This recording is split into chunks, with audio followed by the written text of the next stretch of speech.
Good morning. Excuse me, May 20th. Daily reflection for the day. Above all, take it one day at a time. Why do I kid myself that I must stay away from a drink for only one day, when I know perfectly well I must never drink again, as long as I live? I am not kidding myself, because one day at a time is probably the only way I can reach a long-range objective of staying sober. If I determine that I shall never drink again as long as I live, I set myself up. How can I be sure I won't drink when I have no idea what the future may hold?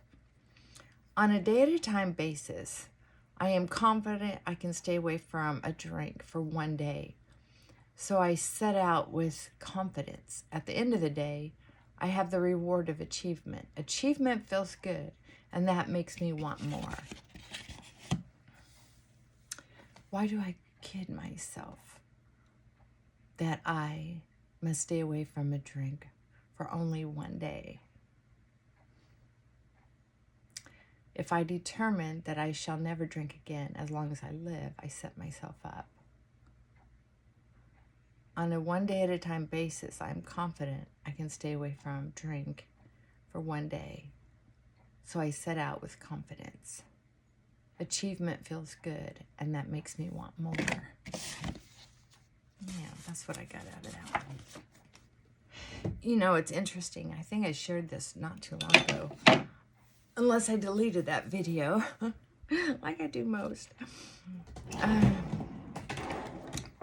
Mostly because I know it's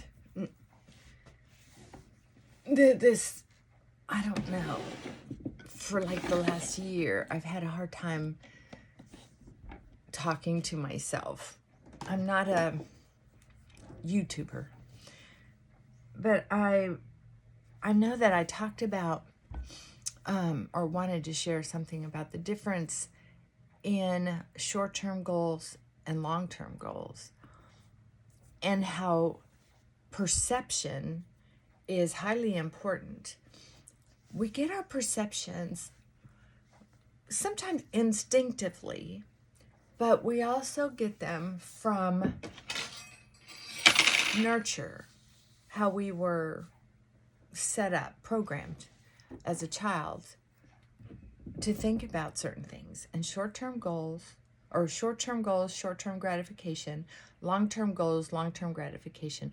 Those are things that we're more or less taught, or we don't have a concept of what those things mean. And we're taught those things through example. So it only makes sense that the discomfort the discomfort of not drinking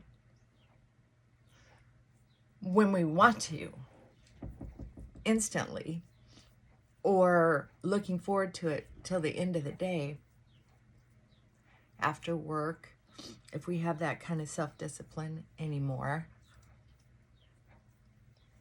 Seems like I should get what I want when I want it, and I usually wanted it yesterday. So to learn through daily meetings, through daily conversations, or at least consistent,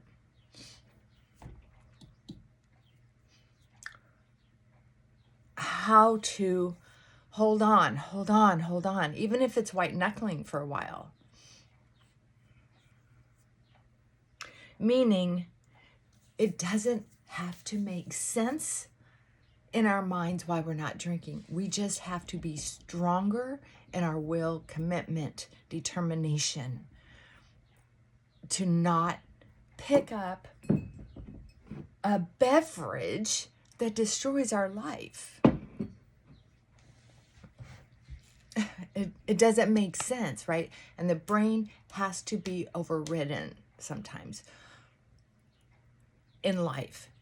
And when it comes to addiction, it must be overridden. And the brain is telling you, do anything but listen to that suggestion. Now, there may be someday when they find the perfect drug that you can just sit down and it will either keep you from getting drunk when you're over drinking, or will somehow short circuit the neural pathway, the receptor sites and the dendrites that work together that say, I'm allergic to alcohol, so I start to crave it, which is weird, I know, but that's, repetition of use.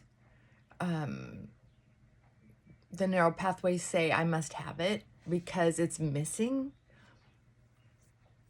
Kind of like phantom pains. When someone loses an arm, we'll say, there's a phantom pain that's like, my arm feels like it should be there.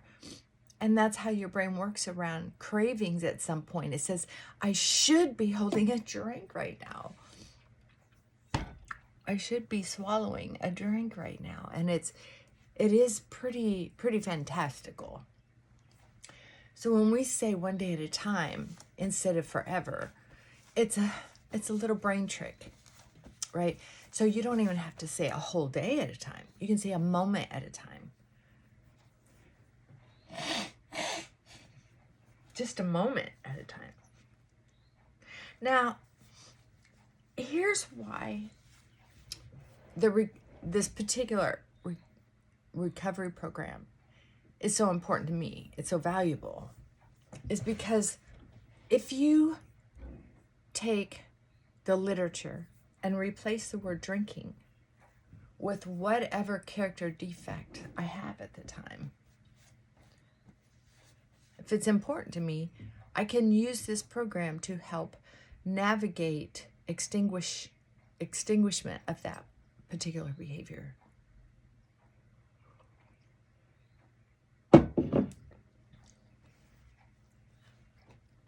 That's important, especially if you've been brought up with a lot of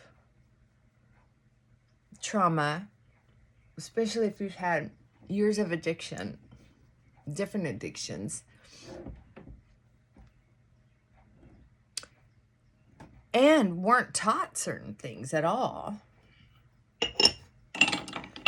It's very interesting how the extinguishment of certain behaviors helps other behaviors have an opportunity to flourish. Makes sense? Yeah. So, it is very interesting. I know that for me, the idea, the very idea to not overanalyze, to not think. See, there's a difference between think about what you're doing, what the consequences might be, and how long do you want to pay for that behavior. And then versus this is a slogan AA has, is think, right? But for some people, think means, yeah, that's what I do. I overthink this, I overthink that, overthink this, and it makes me feel like I'm smart and I figured this out. And for a lot of people, that's a mistake, because that's actually, if you're thinking about something, it's called rumination, chewing the cud, thinking something over and over again when there's really only one job to do. You have that biteful, chew it up, swallow it so you can get nutrition, right? Or take a bite, chew it up and go, oh, that's not good for me, and spit it out, right? Humans are not cows. We're not built to ruminate. We're not. Sorry. And I was a ruminator, and I didn't even know it. Nothing needs to be thought about in repetition. Unless we're practicing to get really good at something.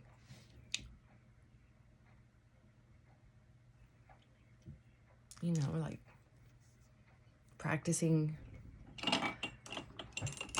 shooting or ballet or what have you.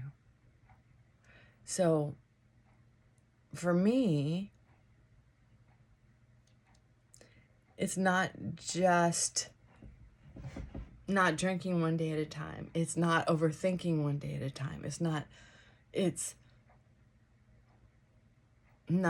losing my temper. It's praying one day at a time. Meditating one day at a time. Staying within my budget one day at a time.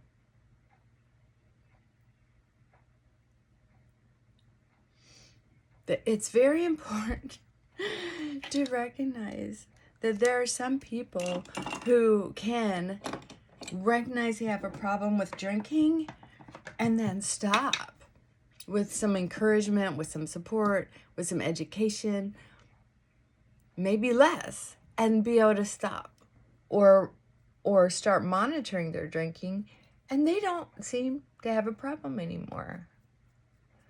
But there are some people that also have those traits when it comes to temper or overspending or gambling.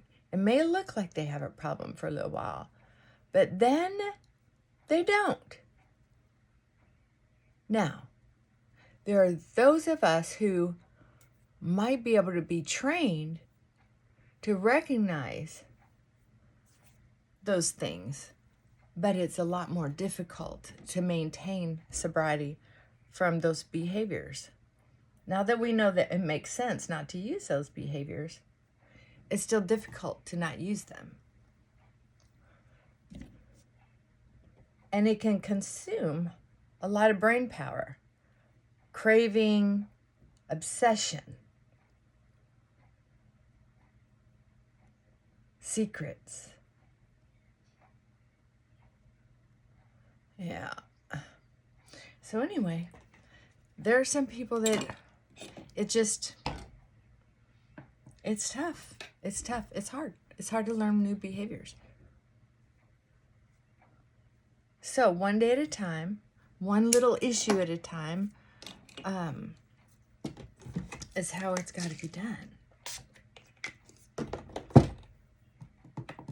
There are some people who do really well at learning how to navigate new behaviors. And there are some people who are very good at fooling themselves into thinking, because they've been so successful at other things, that they're successful at everything. There's nothing like oh my goodness, there's nothing like the overconfidence of an alcoholic. Because it's often, that pillar is often supported by low self-esteem, self-loathing even. That's a true story. That is a true story. Okay, what am I doing? I'm not going to have a chance to do anything with my hair today. I am running behind. You know, sometimes you just can't do it all. It was just so humid outside when I took the dogs out that I had to walk instead of jog with them, because I didn't want to take a shower before I went to work again. My skin is getting old and crinkly and dry, and so I don't want to take 2 showers a day with my skin the way it is unless I have to. Oopsie, what's that? Gave myself a little mascara dot. Okay. Well, I hope y'all are having a good day. And think about it. Are you overdoing something that you think, I could stop if I want to? Well, see if you can. And just do it for 5 minutes, 10 minutes, half an hour. Even, nobody says you have to quit anything. But can you cut back? I don't know. Do you want to? Something to look at. Who knows? All right. Mwah. Bye for now.